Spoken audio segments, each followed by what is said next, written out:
What is up, guys? Welcome to another episode of The Real Build. I'm your host, Bill Ryman, your broker builder, and today I have another amazing special guest here today. We've gotten to know each other through a lot of your networking events, and I had the honor of being featured in this lovely magazine right here too. So she does a really good job as far as advertising her magazines. Very clean, soft touch. Like, I love everything about this and what you're doing too. So Jenn Wideberg, welcome to The Real Build. How you doing? Bill. I'm good. Thanks for having me today. Yeah. I'm excited to talk with you. We're going to talk a little bit about networking, kind of what you're doing with the magazine, and there's going to be a lot of information here for people today. So before we get into it, Jay, kick it off. The Real Build is about building better culture, leaders, visionaries, community to better serve the client. I'm your host, Bill Ryman, your broker builder, and I'm here to showcase real business owners building companies with integrity, trust, and a commitment to making a positive impact. Join us as we explore their stories, insights, and strategies for success. With that being said, welcome to The Real Build.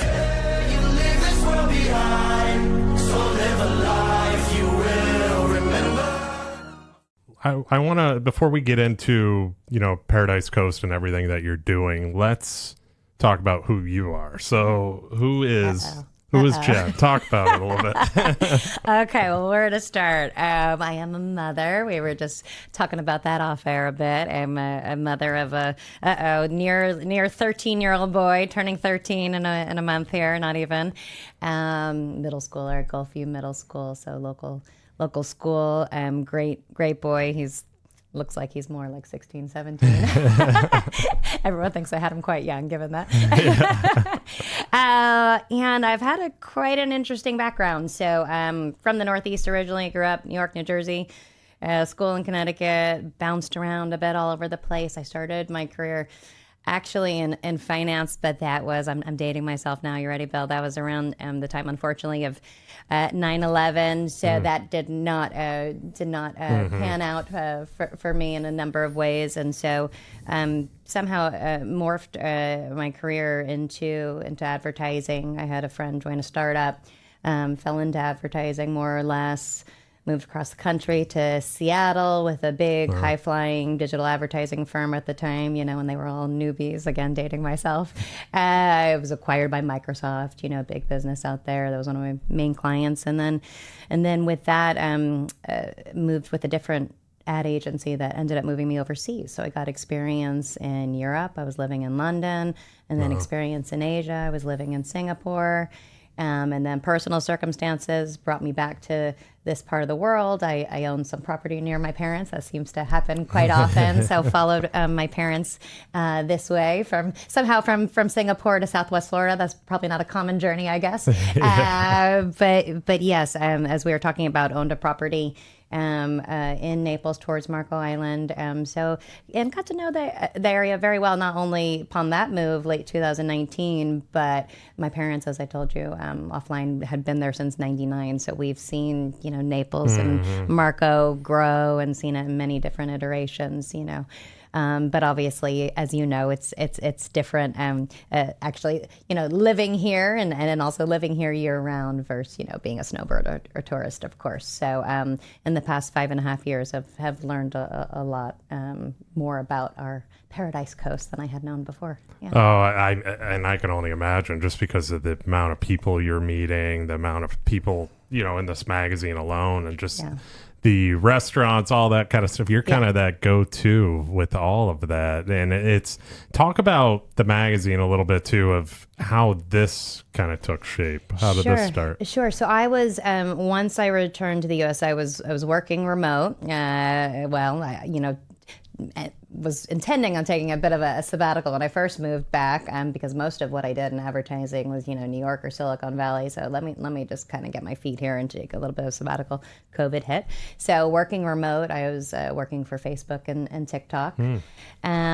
So leverage those skill sets, hopefully, between Adland, ad agency, Facebook, TikTok, and then some. And then TikTok, in a post-COVID world, like many people, were forced their employees to return to office. And I decided New York City wasn't looking where, even though I grew up around the area my whole life, it's not where I wanted to take my then, 10-year-old son at that time. Didn't feel comfortable doing that. So I said, okay, let me make a go at something else. So I was, doing some branding and marketing consultancy based on my background. And then City Lifestyle, which is a nationwide franchise, approached me on LinkedIn. And they have over 220 publications nationwide.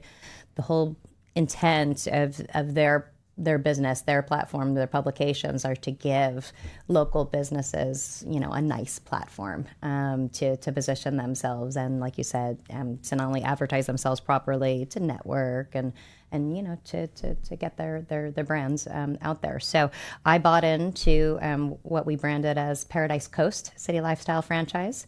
And here we are. It's distributed in part of Naples and Marco Island.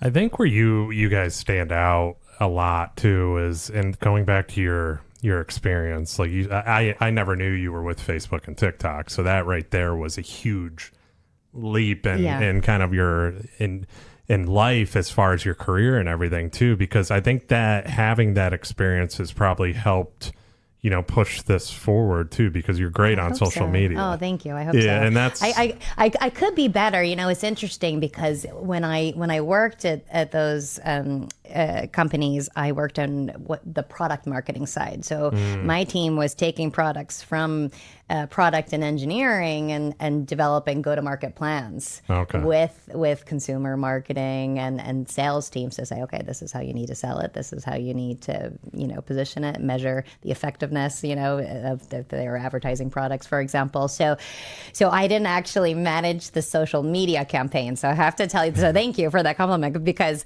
sometimes to me, I'm like, oh, I'm learning every day as I go, as we all are. There's always a new tool and a new strategy that we're all kind of trying out, I think. So yeah. It's always changing. It's never. it's like there's always something you follow. You can follow the pages that teach you what's new, the algorithms, everything. Exactly. But it's like consistency is key. Yeah. You're very consistent with what you're doing with this too. Thank you. Talk about the network side of it too, because it's so important. We were talking before the show and about there's just a different vibe with the way you do your magazine and your events and everything. They're a little bit, it's just a more personal event, I think, more than anything, because we've been approached by a lot of magazines. We've been in a lot of magazines and they do a good job. Right. But with yours, it's like I was telling you before the show, like I've always met somebody that is great to meet as far as business and building a relationship, or you're great at introducing people as well. Like, talk about that importance. Yeah, I love that. And I love hearing that. And I'm glad, attending, those sessions, those parties have been fruitful, because that is the intent. And that's what we set out to do differently, because especially when you're seen as a lifestyle publication, it can be seen as just go to a party to be seen and be photographed. That's nice. That coming from my advertising background, that's not going to be, that takes repetition of being seen and how many times and such. And that's why some people do go to those parties, repeatedly, so that's sets forth. But when it comes to actually having a clear intent to say, no, we want you to be able to come to this session, this party, and walk away with, 2 to 5 contacts that can be beneficial for your business. That's the intent. It's not just to be photographed. It's not just to, maybe even, meet someone or whatever it is. I'm not running a dating service. You never know. maybe 2.0.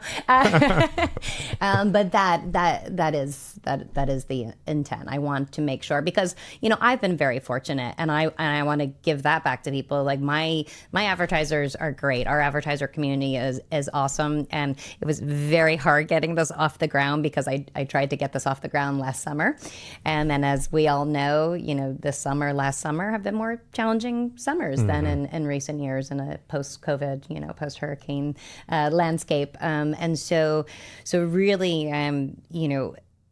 I value the relationships that, I have with my advertisers, and that they have then, and I think they feel the same, because then they want to introduce, others to me and bring them into the fold, if you will, so that we can all have this nice community together.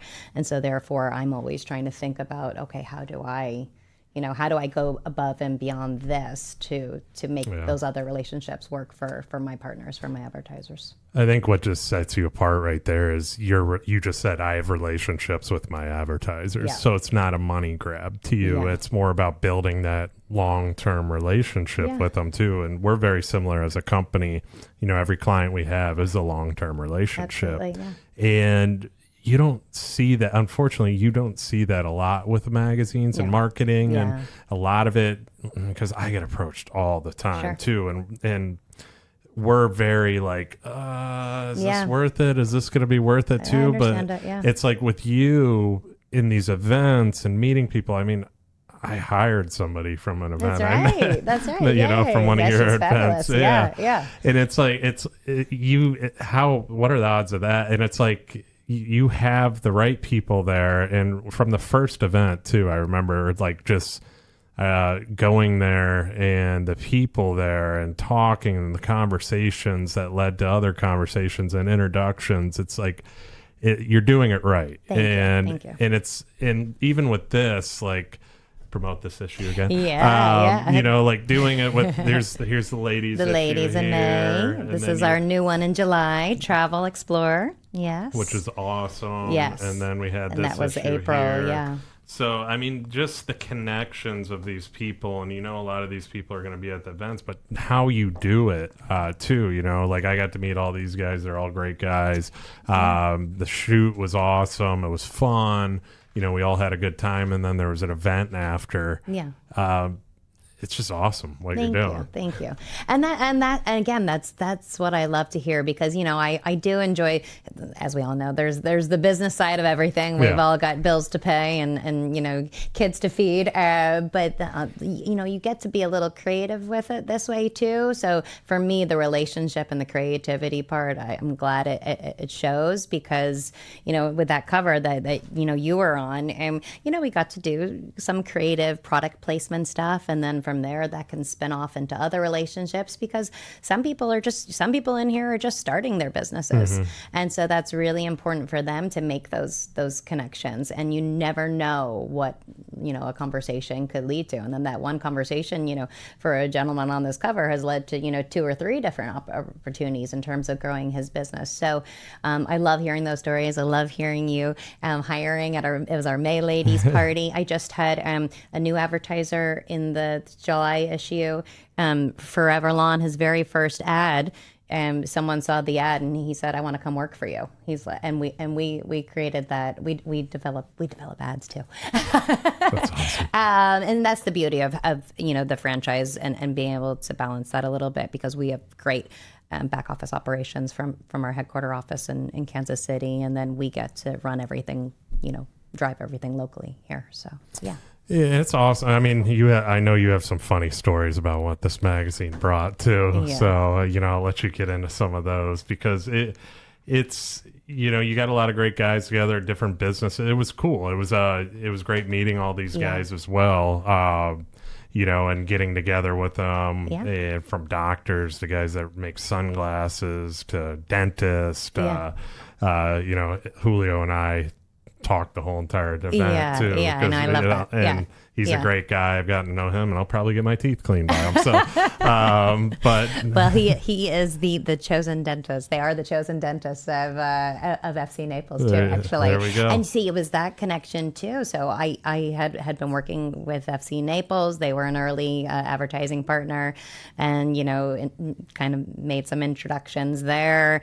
Julio loves soccer. He and his wife and his daughter go to like every home game. He's a key sponsor, and so it's just become like, okay, how can we keep on? It's this 360 thing. I get a lot of feedback and it drives me nuts, because when I started in advertising, my background was in digital, so I'd be like, oh, wait a second, I am a digital person, and now people think of me as this print person, and so people all quite often are like, sorry, we don't do print, and I have to bite my tongue, because my first reaction is, you don't advertise print to a 55 plus, you know, demographic, like you might want to think about that, because this is a market that, you know, where that does work, right? But my point in saying that is it's not just print. So there's, as you said, the social media aspects before, the events, there's obviously the digital magazine, and then there's the partnership angle. Because if I can, I mean, at the moment, I haven't, you know, turned this into a side business or a tangential one, you know, with an agency or representation in that way, but I do get approached that way quite often.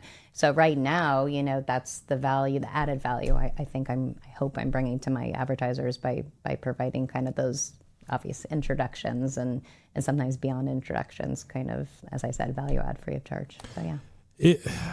It is like the whole print thing too. I was actually thinking about that and going to ask you about that, is in me getting to know you and getting to know this and how you market and so on too. I see the online side of it, which is so important because I do a lot of content personally. Yeah.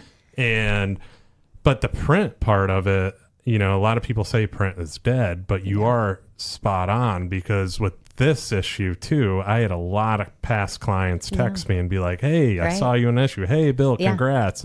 50, 55 and up. Like, hey, saw your article. That is awesome. Good for you. And I'm like, okay. So the people that say print is dead, you should reassess where you're at. Well, there's that. So like knowing that was my, you know, background. The first port of call, right, is knowing your target audience. And when yes, this area, our Paradise Coast area has changed. And then we've seen, I love following marketing trends and consumer insights, right? That's what it all starts from. So when we've seen those trends shift from in a post-COVID world, hurricanes, election, you know, all these things, you have to understand those dynamics. Why are people, what are the barriers? Why are people buying? Why are they not?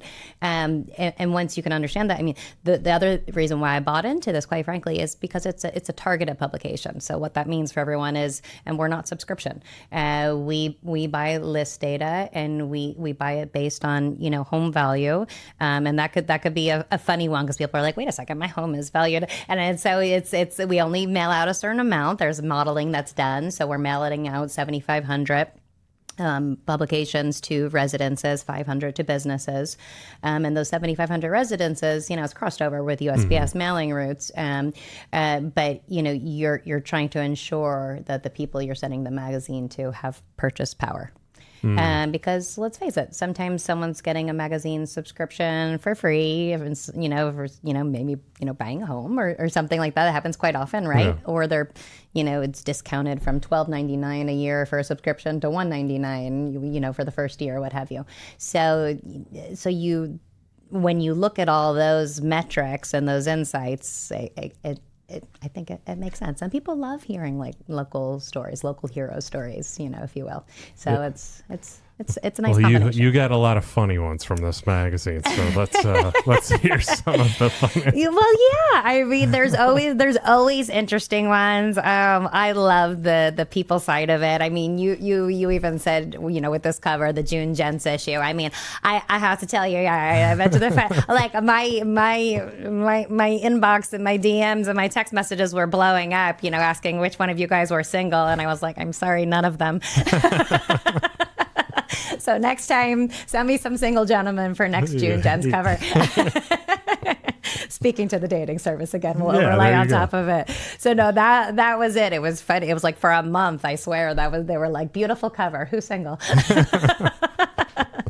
And you know, it was just wonderful to like build, you know, those connections. And with, like you said, the variance on the cover. So, you know, from your industry background to obviously, you know, we have two doctors, Dr. Leo and Julio, and we have Maurizio, who, as you mentioned, sunglass designer, and Rich, who is probably the most, you know, prominent event producer in town, planning high-end galas around town, you know, Hats in the Garden at Botanic Gardens and Starry Nights and what have you. So it was quite a good mix of gentlemen. We shot it at the Marco Island Yacht Club, so that's another thing. We're really trying to feature local venues, and but also sometimes in a way where, you know, maybe it's not overplayed, because you will see in some aspects, you know, it's some people always shoot at one location more over another. So trying to give things a little bit of a different look and feel.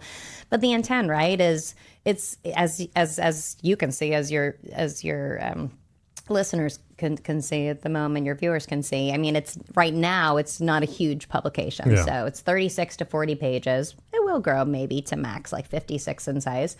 The whole point is for it to be digestible because, you know, they're beautiful publications, as you said, and every different one has a different role. But are we really digesting this much of it today when we're all such in a frenzied, you know, kind of state? So this is meant to, you know, read over morning coffee, read during your lunch. And, you know, that's what I say to my advertisers. You are seen here. You are seen from front to back. So yeah, and the thing about the covers is, you know, obviously, you know, maybe people want to leave them on their coffee table because if it's not a nice looking cover, you're not going to want it on your coffee table. Yeah.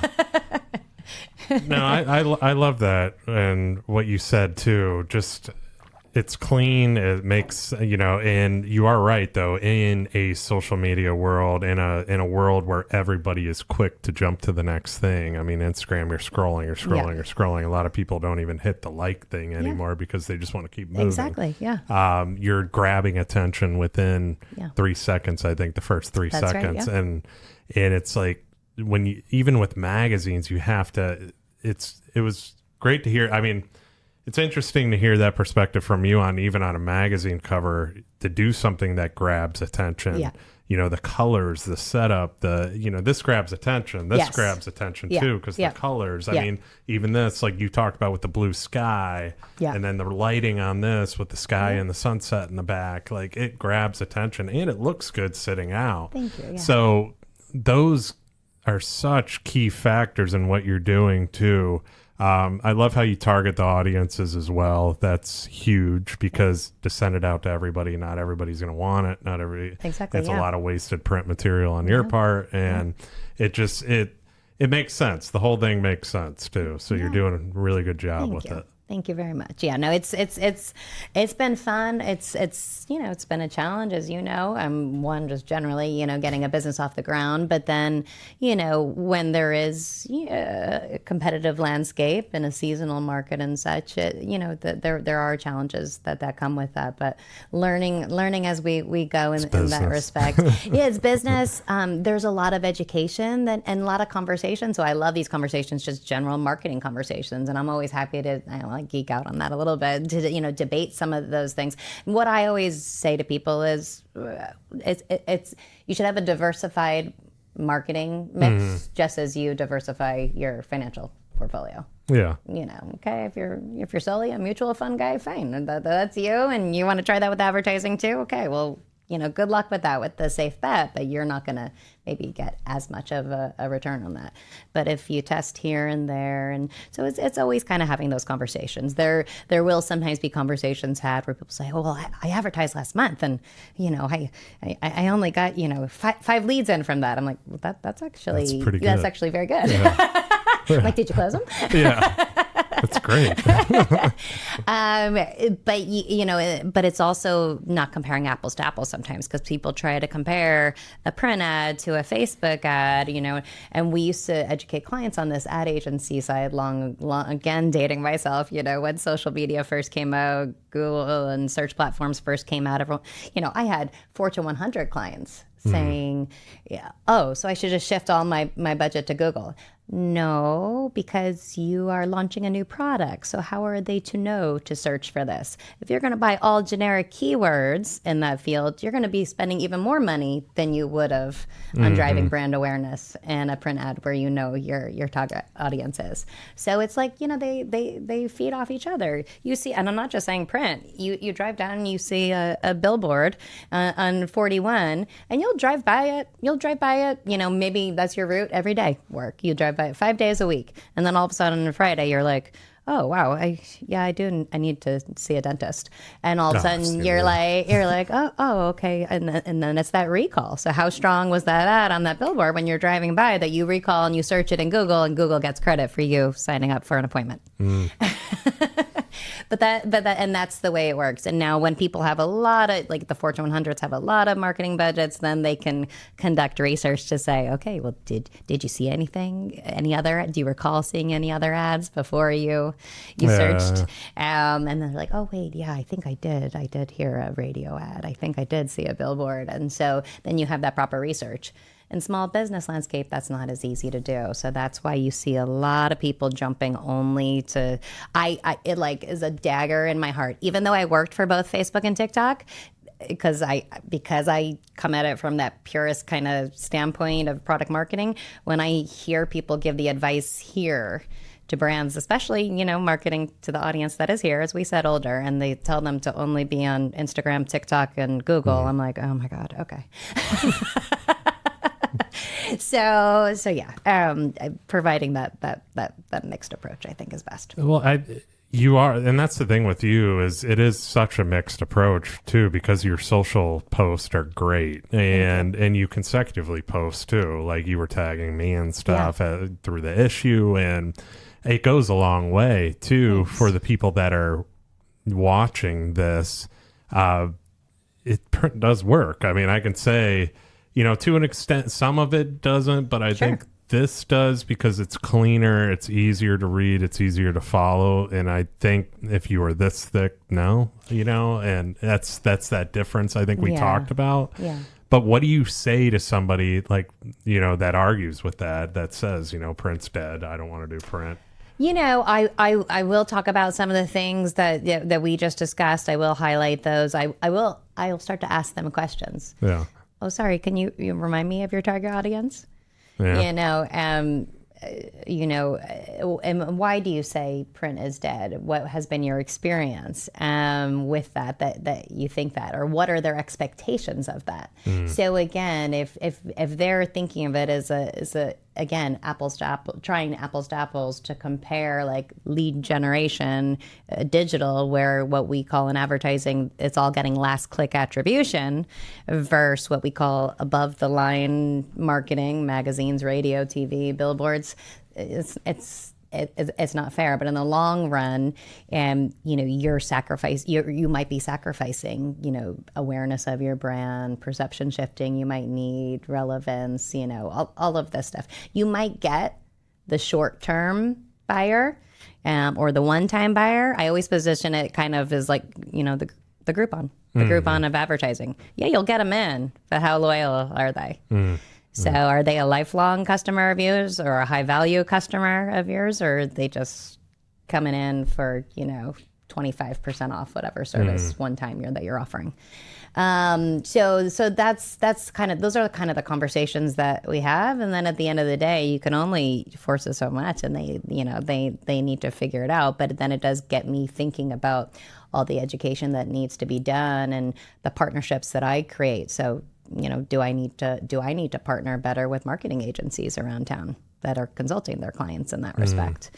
So that's something that I've been trying to do, just have those conversations. It takes a while. I mean, that was what I used to do at agency side for a long time, and doing it with Fortune 100s that had millions of dollars of marketing budget. So I understand the challenges when the budgets are not that.